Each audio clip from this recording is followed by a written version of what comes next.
Okay, this is a video on what to do if you dig down and you say you hit a root system of a tree. In this case, I have an oak tree, a pin oak tree, this far away. It's the closest one. It runs all the way over here, and this used to be a driveway, a backyard driveway. And I took it out, put in a lawn, put a fence in, but I always had aggregate. So I dug this area up because I always kept having aggregate bubble to the surface for some reason, mainly here, didn't get it all up, and sifted it out finally 3 years ago and got real nice fill dirt back in, removed all the pebbles.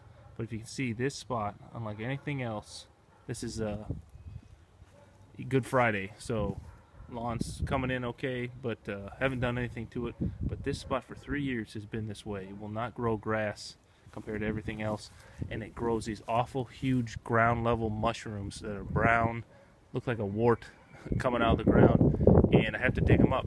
And when I dig them up, it takes the grass with it or whatever else is growing into the mushroom. Looks like a big hairy mushroom through grass coming through it when it's all done. And they're just, every week I'll get 5 to 8 of them, and they're as big as minimum size is a softball, and then you let them grow, they'll get almost the diameter of a basketball. So I talked to the local lawn supply store that's dedicated to this, and after going around and around, about 6 different people, an old timer said that when you hit the root structure, sometimes the mushrooms will feed off of it, especially these type of mushrooms, and they will decompose that wood. And that's what happened here. You can see the majority of the lawn, there's no problem, but only where I dug and I sifted through, I hit those roots, and those roots were as thick as my leg, and they're that far away. I mean, that's a good, I don't know, 50 feet, that root structure.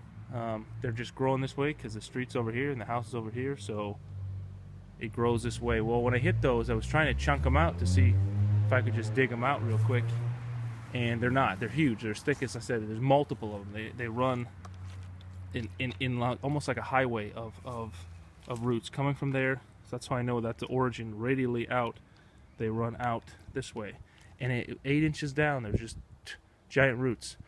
So hopefully this video will let you know if you're going to dig into your lawn for some reason. Like in my case, I was sifting out gravel. Don't hit those roots, and don't try to chunk them out unless you're really going to get them all out, because they'll decompose in there and they'll cause this awful just dead spot that nothing really grows in other than weeds and patchy grass. This is going on the 4th year now, so they say after 5 years it should have run its course. It'll decompose the roots, I hope.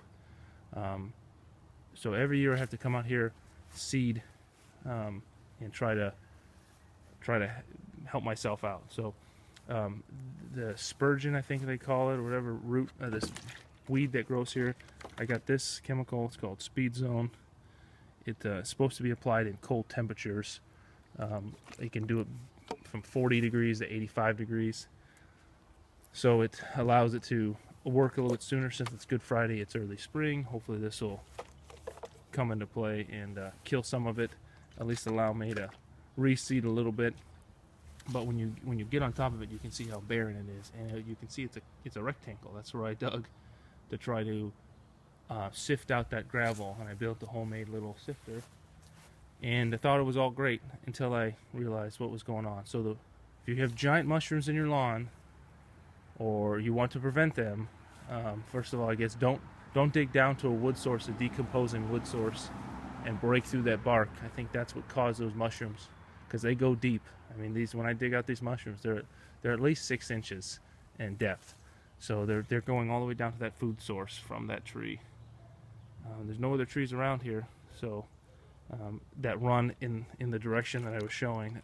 They come right out of that trunk and run this way, and they get smaller as they go this way. So bigger on this end, smaller on this end. Only in this is probably a 4 foot by 8 foot section as reference. So hope this helps anybody else out. I'll try the Speed Zone, see if I can get an early jump on it, and at least fill in the blanks a little bit more as the season goes on, and kind of prevent this giant unsightly dead spot in the yard.